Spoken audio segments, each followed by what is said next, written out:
Hello বন্ধুরা, আশা করি তোমরা ভালো আছো। তো দেখো, আজকে আমি কোনো গাছ নয়, গাছের যত্ন দেখাবো। তো দেখো, প্রথমেই আমি একটা বালতিতে মোটামুটি 5 লিটার জল নিয়েছি। তবে আমি আরেকটু 2 লিটার বাড়িয়েছিলাম, কারণ আমার কাছে যেহেতু প্রায় 40টার মতো গাছ আছে, সেই জন্য আমি ভাবলাম যে জলটা একটু কম হবে। তাই জন্য আমি মোটামুটি 7 থেকে 8 লিটার জল নিয়েছি। আর তার মধ্যে নিয়ে নিচ্ছি 3 ছোট চামচের হিউমিক অ্যাসিড। দেখো, ছোট চামচ, তার মধ্যে একটু একটু করে হিউমিক অ্যাসিড নিয়ে কিন্তু আমি ওর সাথে মিশিয়ে দিচ্ছি এবং ভালো করে মগ দিয়ে জলটাকে ভালো করে গুলিয়ে দিচ্ছি, যাতে সুন্দরভাবে ওটা মিশে যায়। তো তোমরা যদি মনে করো যে তোমরাও হিউমিক অ্যাসিড ব্যবহার করবে, তাহলে তোমরা কিন্তু ইজিলি সেটা ব্যবহার করতে পারবে। মোটামুটি আমার কাছে 40টা গাছ ছিল, তাই জন্য আমি মোটামুটি 7 লিটার মতো জল নিয়েছি।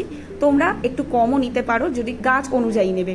কারণ কম তো আমি বলতে পারবো না, কারণ তোমরা গাছ অনুযায়ী কিন্তু জলটা নেবে। এবং যারা 2 থেকে 3টে গাছের জন্য করতে চাইছো, তারা মোটামুটি 1 লিটার জলে 3 পিঞ্চ মতন দিয়ে দেবে। তাতে তোমাদের গাছগুলো কিন্তু খুব ভালো হেলদি হবে, কারণ হিউমিক অ্যাসিড গাছের রুট ডেভেলপমেন্টে ভীষণ সহায়তা করে। আজ তাহলে আসি, টাটা।